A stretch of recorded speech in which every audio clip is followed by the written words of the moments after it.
안녕하십니까. 지성과 영성을 추구하는 신학박사 나유섭입니다. 오늘은 마태복음에 나오는 족보를 다시 한번 살펴보겠습니다. 특별히 예수와 어머니 마리아의 관계에 대해서 이야기를 한번 해보도록 하죠. 예수가 마리아에게서 태어났다라고 하는 서술이 있는데 아버지 요셉의 역할은 거기에 나와 있지 않습니다.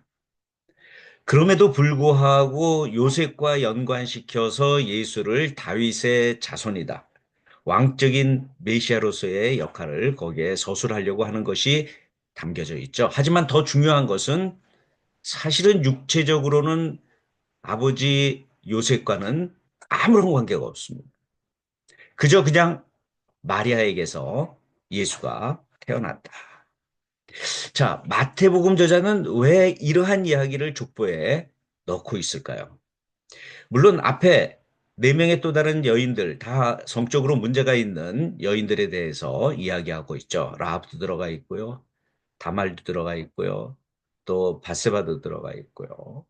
뭐 이렇게 인원들이 들어가 있으면서 분명하게 마리아에게도 문제가 있다라고 하는 것을 이야기를 합니다.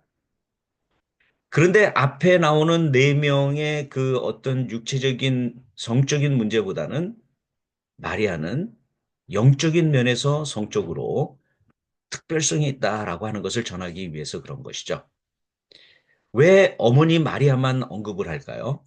그것은 여자의 후손이라고 하는 것을 나타내기 위해서입니다.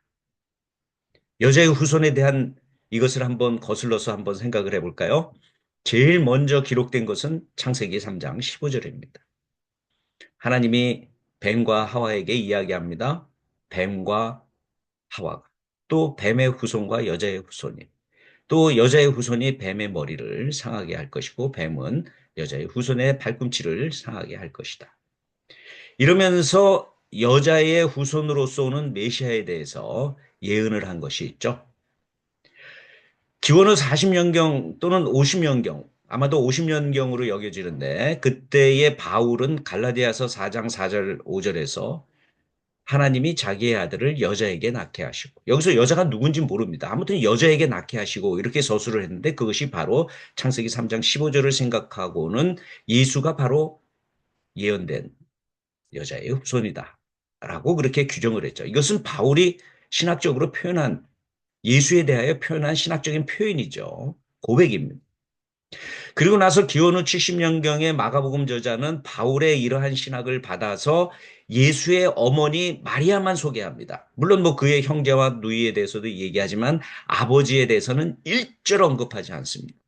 그런 방법을 통해서 마가복음 저자는 바울이 고백한 예수, 곧 여자의 후손으로 고백된 예수를 마리아의 아들로 표현하면서 목수, 테크니션이라고 이야기하고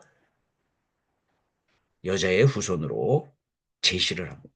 다시 말하면 바울 사도가 창세기 3장 15절을 바탕으로 해서 고백한 내용을 그는 서술적으로 어떻게 보면 전기적인 면에서 그렇게 서술을 한 것이죠.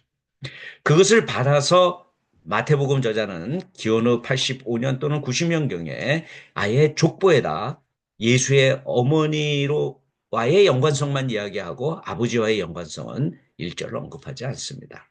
그리고 나서 나중에 그가 애굽으로 내려가는 데 있어서도 아버지는 예수를 돕는 어떤 보조자 역할, 뭐 거기에 대해서만 설명하지 주도적인 역할을 설명하지를 않습니다.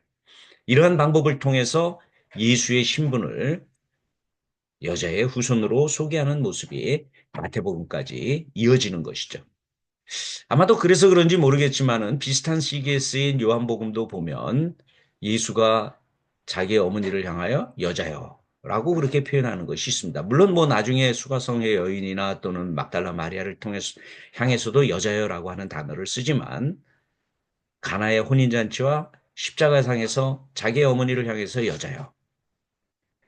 어떤 사람들은 되게 예수를 참 불효가 막심한 사람이다. 어떻게 자기 어머니를 여자야 이렇게 표현하느냐 하는 사람도 있지만 제가 볼 때에는 요한복음 저자가 그러한 표현을 통해서 예수는 누구였다? 여자의 후손이었다.